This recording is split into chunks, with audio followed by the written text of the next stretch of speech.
support during this campaign. I want to thank Councillors Dennis Keenan, Arturat Singh, and Rowena Santos for being here. I should note that Councillor Singh got married a few years ago, and he delayed his honeymoon because we were so busy at City Hall. And he told her after the campaign, he's going to take her on a honeymoon. And so he went to Italy. And I said to him, when are you going to be back? He said, well, I have to be back for me and Nadine's reception. So otherwise they'd still be on their honeymoon, but I guess Harkira finds it sweeter to be with... But Harkira told his wife he wanted to be with his darling niece. Genevieve I know she feels the same way, but we just adore Ian and his family. They just radiate such a beautiful level of kindness, the entire family. Thank you for your friendship and your love and your support. It means a lot to my family.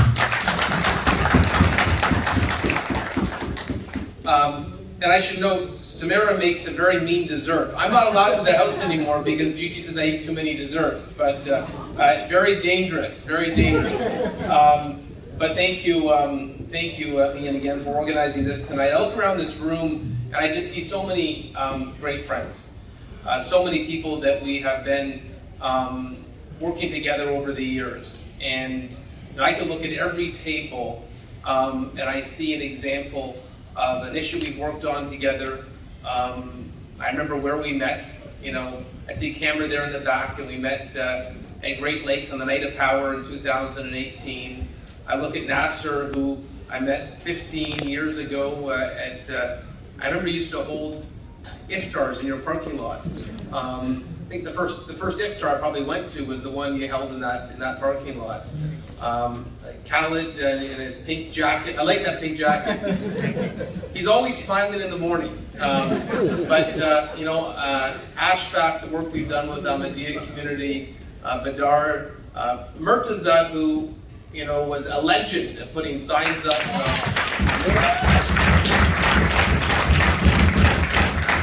Abdul and Farouk and Motion, and I love that. I love that I can look at every table and see friends where we worked together for the community. And when I look around this room, I also look at the issues we got to work on together. Like Tahir Khan, I remember telling you 4 years ago when you had that office above our old campaign office that we'd be a force against Islamophobia. And I'm proud to say that the city of Brampton has been a force for good against Islamophobia in the country. Fazi, I look at you, I remember meeting you at the Shahid Al-Fridi cricket fundraiser. And I look at what we're going to continue to do on cricket. Anwar Chatha and the beautiful work he's doing with Majid Ibrahim, and we're going to see that into fruition. What excites me is not just the friendships that we've been able to enjoy with all of you, but the issues we get to work on together. And I want to thank Ian for inviting a number of our senior members of the campaign that played such a big role. Obviously you already recognize Sadfar and the Brampton Social Club. Once again, thank you, Sadfar, for incredible work. I look forward to working on his campaign one day. I don't know what he's going to run for. Maybe we'll draft him for city council for you. But Sri, who was out in the middle of the night putting signs up, Margaret, who was helping the volunteers, Faz Khan, who did incredible videos and social media during the campaign. I thought we had great videos, and he's an incredible talent. John McIntyre, who was our campaign manager. Give John a big hand. So, John's working on campaigns for 30 or 40 years, maybe longer. We won't date him, but he gained the nickname back in the 90s as the Knife. So, as being a fierce campaigner. Well, the campaign manager for the other team, we're going to have to start calling the Spoon because you were a lot sharper. So I hand to my longtime friend, John McIntyre, for managing our campaign. Now, it's impossible to catch everyone as you look around the room, but I wanted to say in seriousness how grateful I am. Oh, Urs. Urs is hidden by the video camera. You know, and Urs, you know, is I've adopted her as a sister. So, you know, we've been working together for a long time, and we're going to continue to work together for a long time. You know, she fights relentlessly for the community because she loves our city, and she is proud of her Muslim brothers and sisters. So a hand to Sister Urs.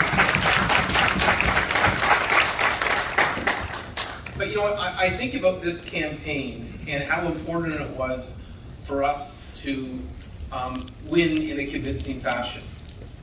And over the last 4 years, I always try to put the best face on any adversity we're facing.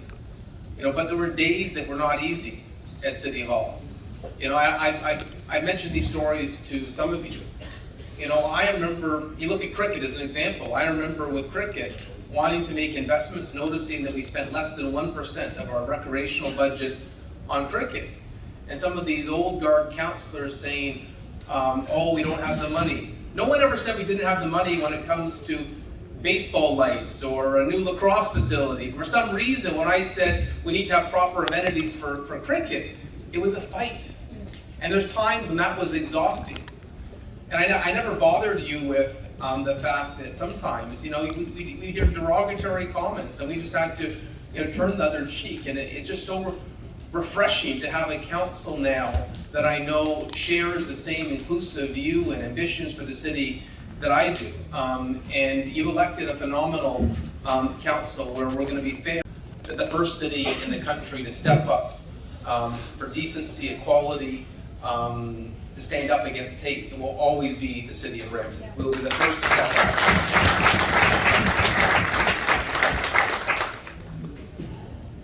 And I look back at this campaign, and what I found interesting is that the longer you're in politics, the more times you face confrontation, the more times you face battles.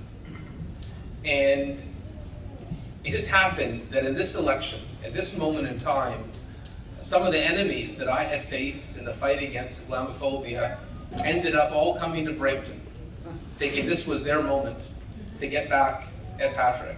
You know, I look at Rebel Media that had famously published, Ezra Levant published those cartoons against the Prophet Muhammad and had a history of Islamophobia to the point that the shooter of the Christchurch massacre was a donor to Rebel Media. And I had been an outspoken critic of websites like them that promote hate and intolerance. And there they were, this campaign, camped out in Brampton trying to lead opposition to our campaign. Now there was the campaign manager for one of the other opponents who I had fired as a pollster when he said Islam is poison. And he had never forgiven me for firing him, and I have no regrets for firing him because I will never stay in the same place. I'll never have patience for bigotry like that. You know, the person that led the protest against the noise bylaw exemption, and Maki Masjid made the suggestion for, there he was leading the campaign for another one of the contenders. It just happened that all these forces that we challenged thought that this was their moment. And what was beautiful about this election campaign, despite all these different enemies coming together at the same time, at the same moment, thinking, aha, this is our opportunity, I really believed, and I felt strongly about it, that I knew the vast, vast majority of our city had love and decency in their hearts, and that these forces were not just going to lose, but we were going to send a message across the country that that type of politics, the politics of hate, had no place in our city, and would be resoundingly defeated. And because of you, we sent that message across the country. And those agents of hate left our city with their heads down, with a result they never expected. And for that, I am so, so grateful for your confidence, for your friendship, and I can't wait to get back to work at City Hall, to work on the many projects that we're going to have together, whether it is And the good thing about this great group of friends is that there's no shortage of ideas. And I know, because even a few hours after the election, there were different suggestions.